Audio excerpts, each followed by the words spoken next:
Hello everyone, good evening सभी को। तो यहाँ पर चलिए हम शुरुआत करेंगे। हम लोग 11 सितंबर का सेकेंड शिफ्ट के एक्सपेक्टेड क्वेश्चन करने वाले हैं, जो कि आपके जिस तरह से आए होंगे या आपके अगली शिफ्टों के लिए इंपॉर्टेंट हो सकते हैं। एसएससी सीजीएल का आपका सेकेंड शिफ्ट भी हो चुका है, आई थिंक, कि जो आपका 11 सितंबर का है। बाकी जो फर्स्ट वगैरह के हैं मैंने वीडियो अपलोड कर रखे हैं, जाकर के आप लोग देख सकते हैं। पहला क्वेश्चन है कि 2024 में जाकिर हुसैन को कौन सा पुरस्कार मिला हुआ था। देखिए, जाकिर हुसैन की बात करें तो ग्रैमी पुरस्कार मिला हुआ था, ये आपको याद रखना है। ग्रैमी अवार्ड इसका राइट आंसर था। इसको मिला हुआ था जाकर के जाकिर हुसैन को 2024 के अंदर। इसके साथ साथ शंकर महादेवन को भी मिला हुआ था। अगर आपसे ये पूछे कि पहला ग्रैमी अवार्ड पाने वाले भारतीय कौन थे, तो वो थे आपके पंडित रविशंकर। अगर आपसे ये पूछे कि सबसे पहले किस भारतीय को मिला, तो वो पंडित रविशंकर को मिला, जो कि भारत के सितार वादक हैं। ये भी याद रखना है, सितार वादक हैं। और इनसे क्वेश्चन ये भी फर्स्ट शिफ्ट में एक दिन पूछा गया था कि 1999 में इन्हें कौन सा अवार्ड मिला हुआ था, तो भारत रत्न मिला हुआ था। तो सबसे पहले रविशंकर को ग्रैमी अवार्ड मिला हुआ था, वो मिला था 1968 में, यानी कि 1968 में। और ये मिला हुआ था ईस्ट मीट्स वेस्ट, यानी कि ईस्ट मीट वेस्ट आपका, इसके लिए जो इनका एल्बम था, इसके लिए इनको मिला हुआ था। सबसे ज़्यादा अगर आपसे पूछे जाए कि सबसे ज़्यादा ग्रैमी अवार्ड यानी कि सबसे ज़्यादा बार किसे मिला है, तो वो भी पंडित रविशंकर को ही मिला हुआ है, 5 बार मिल चुका है। अगर ये पूछे कि पहली महिला कौन है जिनको मिला हुआ है, तो वो है तन्वी शाह। ये आपको याद रखना है, पहली महिला थी जिनको ग्रैमी अवार्ड मिला, वो थी तन्वी शाह। जाकिर हुसैन की बात करें तो इनका रिलेशन जो है आपका तबला से रहा हुआ है, और इनके जो पिता थे अल्लाह रखा खां, उनका भी रिलेशन जो है तबला से रहा हुआ था। तो ये भी आपको याद रखना है। देखिए, एक्सपेक्टेड फैक्ट आपको पूरी तरह से पकड़ते हुए चलना है, जो कि आपके आने वाले एग्जाम में बिल्कुल इंपॉर्टेंट होने वाले हैं। नेक्स्ट एक क्वेश्चन आपका है कि भारतीय संविधान का कौन सा अनुच्छेद राष्ट्रपति के पद के लिए पुनः निर्वाचन की योग्यताएं निर्धारित करता है। तो आर्टिकल देखिए 57 से क्वेश्चन पूछा गया था, यानी कि जो हमारा आर्टिकल 57 है, ये आपका क्या करता है कि आपकी योग्यताओं को निर्धारित करता है राष्ट्रपति पद के लिए। वहीं आर्टिकल जो 52 होता है, ये बताता है कि राष्ट्रपति का जो पद है वो होगा।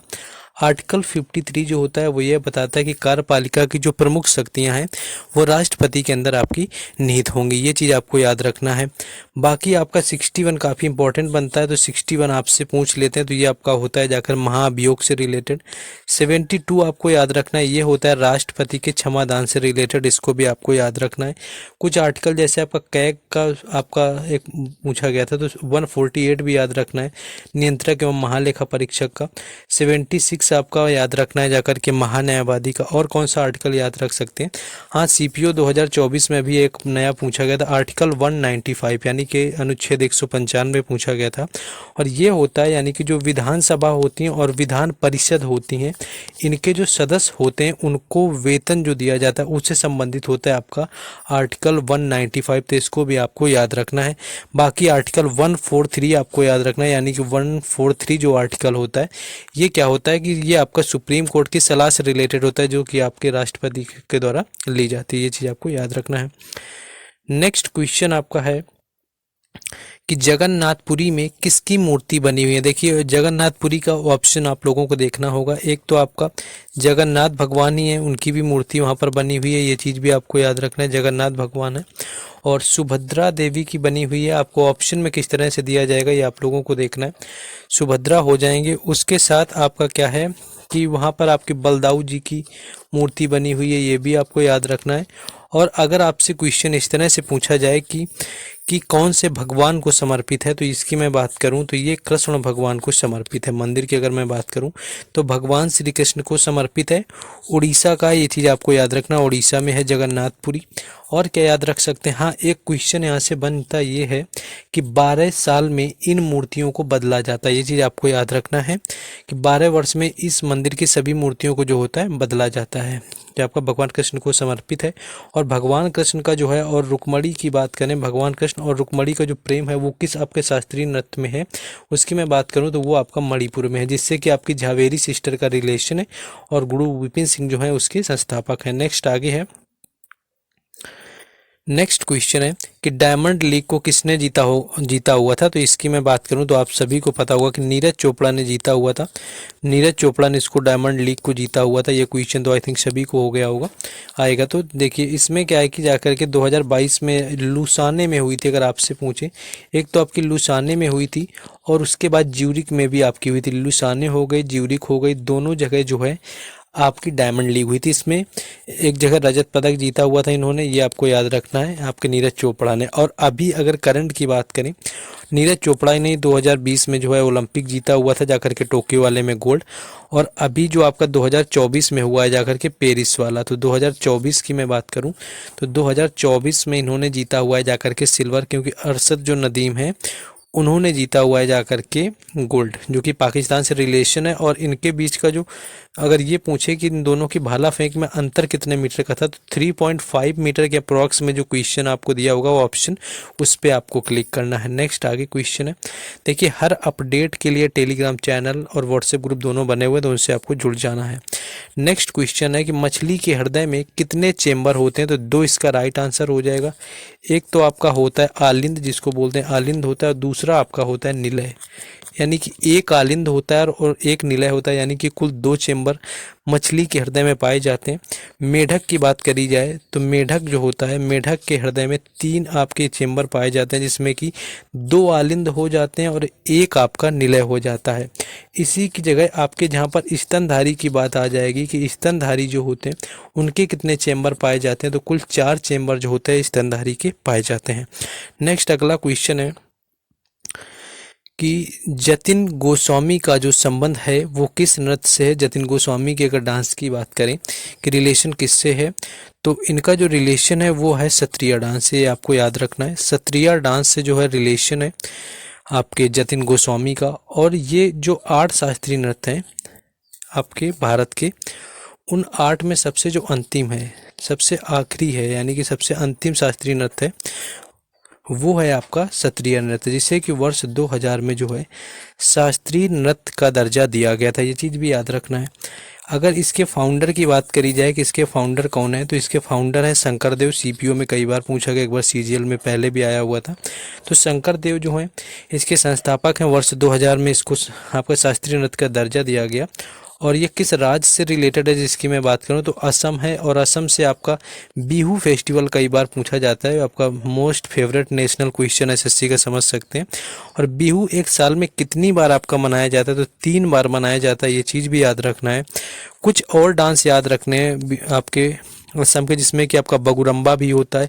बगुरम्बा के साथ में आपका काली गोपाल होता है और नाटी गोपाल होता है। ये जो आपके हैं ये आपके रिलेटेड कहाँ से हैं, आपके असम के ये नृत्य हैं। बाकी सत्रिया जो है ये शास्त्रीय नृत्य है। ये चीज़ आपको याद रखना है।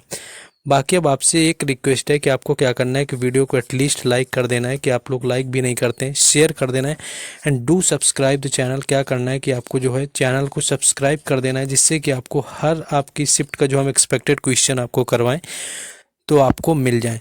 तो आप लोगों को बस इतना सा यहाँ पर कर देना है। आते हैं अपने टॉपिक के ऊपर।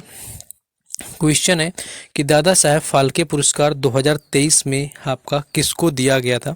तो 2023 की मैं बात करूं तो वहीदा रहमान इसका राइट आंसर हो जाएगा। यानी कि वहीदा रहमान को जो है 2023 के अंदर आपका दिया गया था आपका दादा साहेब फाल्के पुरस्कार।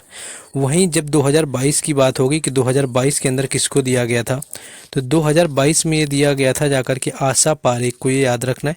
अवार्ड वगैरह पढ़ लेने, अवार्ड से क्वेश्चन आपका बनता है। जैसे दादा साहेब फाल्के पुरस्कार आपका हो गया, लता मंगेशकर दीनानाथ पूछा ही जा चुका है। तो इस तरह से आपको अवार्ड वगैरह देख लेना है। नेक्स्ट अगले क्वेश्चन में हम लोग आएंगे। नेक्स्ट है कि राजस्थान का कौन सा संगीत है जो कि शाही दरबार में गाया जाता है। तो यहाँ पर शाही दरबार में गाए जाने वाले नृत्य की बात करें तो आपका मांड होता है। ये चीज़ आपको याद रखना है। मांड संगीत है जो कि शाही दरबार में राजस्थान में गाया जाता है। बाकी अगर राजस्थान के नृत्यों की बात करें तो नृत्य में आपका गणगौर काफ़ी फेमस है, जो कि कई बार पूछा जाता है। तो गणगौर आपको याद रखना है। राजस्थान का गणगौर पूछ लेते हैं। गणगौर के साथ में आपको गुजरात का डांडिया भी याद रखना है, कई बार भी पूछ लेते हैं। डांडिया के साथ में आपको टिप्पाणी भी याद रखना है, कई बार पूछा गया है एसएससी में। टिप्पाणी जो होता है ये भी आपका गुजरात का है। देखनी डांस आपको याद रखना है। जो देखनी डांस है ये आपका किससे है, तो देखने का संबंध जो है वो गोवा से है, इसको भी याद रखना है। गोवा का फेस्टिवल सिग्मो और सनबर्न, ये दो फेस्टिवल काफ़ी फेमस हैं, इनको भी आपको याद रखना है। बाकी देखनी फेस्टिवल भी याद रख सकते हैं, देखनी नृत्य आपका। नेक्स्ट अगला क्वेश्चन है यहाँ पर, नेक्स्ट क्वेश्चन है कि मल्लिका अर्जुन मंसूर का जो संबंध है वो किस आपका संगीत से है, तो इनका जो संबंध है वो हिंदुस्तानी संगीत से, ये आपको याद रखना है। हिंदुस्तानी जो संगीत है इससे इनका संबंध है मल्लिका अर्जुन मंसूर का। बाकी इनका अगर घराना पूछेगा तो घराना हो जाएगा जयपुर अतरौली। आपका घराना जो है वो जयपुर अतरौली घराने से इनका रिलेशन है, हिंदुस्तानी संगीत से इनका संबंध है। एंड 1976 में 1976 के अंदर मल्लिका अर्जुन मंसूर को जो है पद्म भूषण दिया गया था, ये चीज़ भी आपको याद रखना है। हिंदुस्तानी संगीत से आपका और यहाँ पर कौन रिलेटेड है, मान लीजिए आपके भीमसेन जोशी का रिलेशन है। भीमसेन जोशी को जो है अवार्ड 2008 में भारत रत्न दिया गया था, लेकिन ऑप्शन जब आएगा आपको 2009 ही मिलता है एसएससी एग्जाम के अंदर। और क्या याद रख सकते हैं, हाँ भीमसेन जोशी का जो रिलेशन है वो है किराना घराना से, ये भी आपको याद रखना है। और किराना घराना जो है मुजफ्फरनगर यूपी में है। और क्या याद रखेंगे किराने घराने से, इसके संस्थापक अगर आपसे पूछे तो वो हो जाएंगे करीम खान। और करीम खान से एक और नाम आपको याद रखना है, करीम खान तो हो गए। और किराना घराने से आपके गंगूबाई हंगल अगर आपसे पूछे कि गंगूबाई हंगल जो है इनका रिलेशन किस घराने से है, पूछा भी जाता है कई बार, तो ये आपका हो जाएगा किराने घराने से। नेक्स्ट क्वेश्चन है, कोणार्क का सूर्य मंदिर किस वंश ने बनवाया हुआ था, तो ये बनवाया हुआ था गंग वंश ने, ये आपको याद रखना है। गंग वंश ने कोणार्क का सूर्य मंदिर बनवाया हुआ था। नरसिंह फर्स्ट जो थे उन्होंने बनवाया हुआ था, यानी कि नरसिंह प्रथम नाम के शासक थे, उन्होंने बनाया हुआ था। और इसको ब्लैक पैगोडा भी बोलते हैं, ये चीज़ आपको याद रखना है, इसको ब्लैक पैगोडा भी बोला जाता है। और ये समर्पित है जाकर के सूर्य को, और उड़ीसा में आपका मंदिर स्थित है। ब्लैक पैगोडा भी इसको बोलते हैं, इस तरह से आपको इसको याद रखना है। नेक्स्ट क्वेश्चन आगे है कि जन धन योजना किस वर्ष शुरू हुई थी, तो जन धन योजना की बात करें तो इसकी शुरुआत जो है 2014 में हुई थी। स्टार्टअप इंडिया की अगर मैं बात करूं, स्टार्टअप इंडिया की जो शुरुआत है वो 2016 में हुई थी। इसके बाद जो आपका उज्ज्वला आपकी योजना, उज्ज्वला योजना थी, इसकी शुरुआत 2000 आपकी हुई थी जाकर के 16 में, 2016 में इसकी हुई थी जाकर के। उज्ज्वला योजना जो आपकी 2.0 थी, इसकी शुरुआत हुई थी जाकर के 2021 में। पीएम किसान सम्मान निधि योजना यानी कि प्रधानमंत्री जो किसानों को पैसा जाता है, इसकी शुरुआत हुई थी जाकर के 2019 में। ये सारे के सारे जो हैं आपके एसएससी एग्जाम में पूछे जा चुके हैं, तो इनको यहाँ पर याद रखना है। नेक्स्ट क्वेश्चन आपका है यहाँ पर कि लघु या निम्न ज्वार कब बनता है, तो लघु या निम्न ज्वार की बात करें जब सूर्य और जो चंद्रमा होता है, इस तरह से आपको ऑप्शन मिलेंगे। सूर्य या चंद्रमा होता है ये पृथ्वी के समकोण में होते हैं, पृथ्वी के जब समकोण में आते हैं जाकर के तब लघु या निम्न ज्वार बनता है। यानी कि बात करें तो चंद्रमा होता है जो आपका, चंद्रमा आपकी प्रथम या फिर तिमाही जब आपकी अवधि में होता है तब जाकर के आपका लघु या निम्न ज्वार होता है। तो ये कुछ थे आज के एक्सपेक्टेड क्वेश्चन सेकेंड शिफ्ट के। बाकी आपको थर्ड शिफ्ट की भी कोशिश करेंगे, करवा देंगे। बाकी वीडियो को लाइक कर देना है, शेयर कर देना है। बाकी अपडेट के लिए टेलीग्राम चैनल और व्हाट्सएप ग्रुप के लिंक आपको डिस्क्रिप्शन में दिए गए हैं, तो जाइए वहां से जुड़ जाइए। बाकी आपसे मिलते हैं नेक्स्ट वीडियो में। जय हिंद।